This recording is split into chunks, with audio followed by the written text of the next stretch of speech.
Terima kasih Anda masih bersama dengan kami. Bagi Anda yang baru saja bergabung, kami hadirkan kembali 3 berita utama hari ini. Bupati Ciamis marah karena hadiah pemenang lomba Mojang Jajaka di Kabupaten Ciamis hanya Rp1 juta. Seorang pria yang sudah menikah di Soreang, Kabupaten Bandung ditangkap polisi karena membegal payudara sebanyak 7 kali.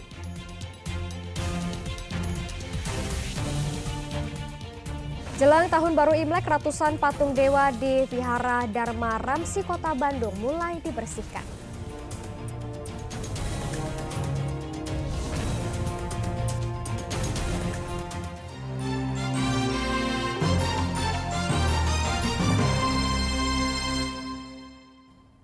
Aparat kepolisian di Soreang, Kabupaten Bandung mengungkap kasus tindak asusila begal payudara. Seorang pria diciduk polisi setelah aksinya terekam kamera pengawas di sejumlah tempat. Pelaku sudah melakukan aksinya sebanyak 7 kali. R, pria berusia 20 tahun warga Kecamatan Cikanjung, Kabupaten Bandung, harus berurusan dengan penyidik unit perlindungan perempuan dan anak Satuan Reserse Kriminal Polresta Bandung karena tindak pidana asusila begal payudara. R ditangkap berdasarkan laporan sejumlah korban, termasuk adanya rekaman kamera pengawas usai ia melakukan tindakan asusilanya itu kepada korban yang masih di bawah umur di kawasan Cikanjung.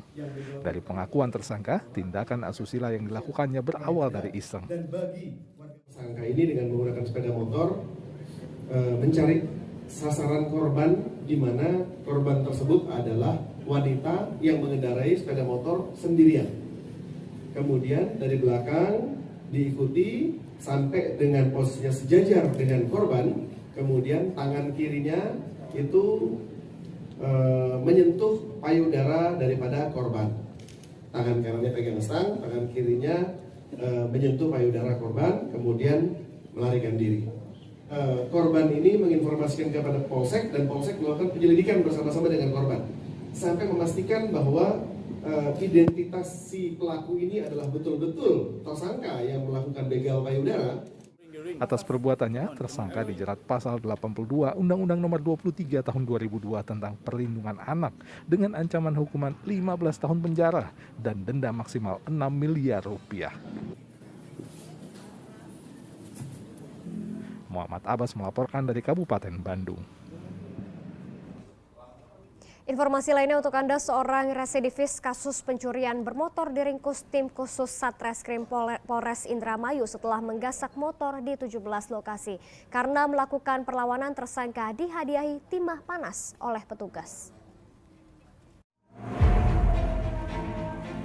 Aksi D alias Erwin terekam kamera pengawas saat mencuri motor di wilayah Kabupaten Indramayu. D beraksi bersama A yang berperan sebagai joki memasuki halaman rumah korban dengan merusak kunci gerbang. Kurang dari 5 menit, D berhasil membawa kabur motor korban yang diparkir di halaman rumah. Berbekal rekaman kamera itulah tim khusus Satreskrim Polres Indramayu akhirnya bisa menghentikan kejahatan D. Ia diketahui telah beraksi di 17 lokasi. Polisi terpaksa menembak pelaku lantaran melawan dan membahayakan petugas.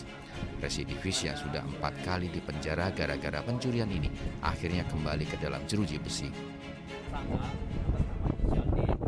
Ini melakukan aksinya bersama-sama dengan temannya dengan inisial A dan juga ada penadahnya atas inisial MK. Yang tertangkap oleh Satreskrim Polres Indramayu adalah si pelaku yang eksekutor, yaitu si D. Modus operandinya adalah dengan memasuki rumah dengan cara mencoktel jendela, masuk rumah, merusak kunci kotak dan menggunakan letter tag untuk membawa sepeda motor dari si korban. Dan dari hasil interogasi diketahui bahwa tersangka sudah melakukan aksinya di wilayah Kabupaten Indramayu sebanyak 17 TKP dan tersangka merupakan residivis yang pernah tertangkap oleh polisi pada tahun 2012, 2014, 2018. Petugas masih memburu A selaku joki dan MK selaku penadah motor curian. Maruli Habibi melaporkan dari Kabupaten Indramayu. Belasan pelaku kejahatan jalanan hingga pengedar narkoba diringkus petugas Polresta Cirebon. Mereka diringkus selama operasi cipta kondisi dalam 2 minggu terakhir. Belasan pelaku kejahatan jalanan, pengedar obat keras dan sabu ini diringkus petugas Polresta Cirebon di wilayah Kabupaten Cirebon dalam operasi rutin yang ditingkatkan. Mereka rata-rata ditangkap saat melakukan transaksi baik obat maupun sabu dengan sistem tempel. Dalam operasi Cipta Kondisi, petugas juga meringkus 4 anggota geng motor ekstasi dan moonraker. Keempatnya ditangkap saat tengah berkonvoi dan meresahkan masyarakat dengan mencari lawan di sekitar Jalan Raya Babakan, Kabupaten Cirebon. Mereka membawa senjata tajam secara terbuka, yaitu jenis celurit yang panjangnya 60 cm. Nah, dari mulai itulah mereka terdeteksi bahwa mereka adalah geng motor ekstasi yang berkolaborasi dengan geng motor moonraker. Jadi mereka moonraker dengan ekstasi mencari geng motor All-Star atau geng motor yang lainnya. Dalam sepekan operasi, polisi juga menyita ratusan botol miras pabrikan serta lebih dari 100 liter tuak. Miras sebanyak 519 botol, ciu 359 botol, tuak 48 botol, dan 162 liter. Dari sejumlah kasus tersebut, petugas menangkap 13 orang tersangka yang telah ditahan di rutan Polresta Cirebon dan terancam hukuman minimal 5 tahun penjara. Tajamnya yang mana? Maruli Habibi melaporkan dari Kabupaten Cirebon. Akibat perselisihan rumah tangga, bocah berumur 9 tahun diduga menjadi korban penculikan ayah tirinya. Kejadian ini juga dialami oleh seorang asisten rumah tangga asal Garut 2 bulan lalu. Kini sang ibu masih mencari ke berbagai tempat sambil membawa foto korban.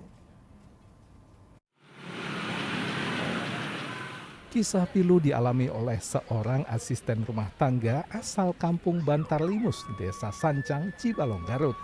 Ibu Eros selama 2 bulan terakhir setiap hari berkeliling ke perkampungan dan tempat keramaian sambil membawa foto anaknya yang hilang diculik oleh ayah tirinya.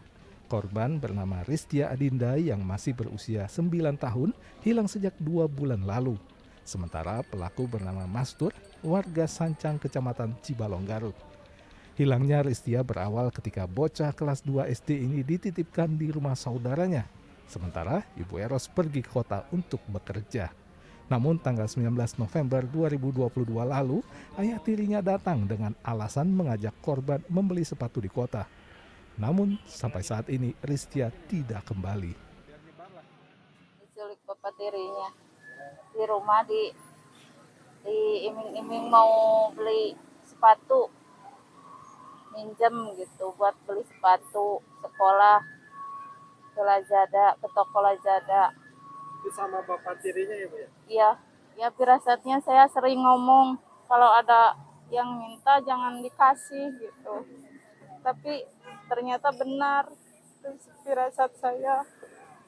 Jadi sekarang ini Bu nggak ada kontak apa Ibu ya? Nggak ada. Ya saya takut aja kenapa-napa. Siapapun yang menemukan, yang melihat, tolong. Kekhawatiran Eros bukan tanpa alasan, sebab suami tirinya dikenal kerap bersikap kasar. Eros juga telah melaporkan kasus kehilangan anaknya ke Polres Garut. Eko Setiabudi melaporkan dari Kabupaten Garut.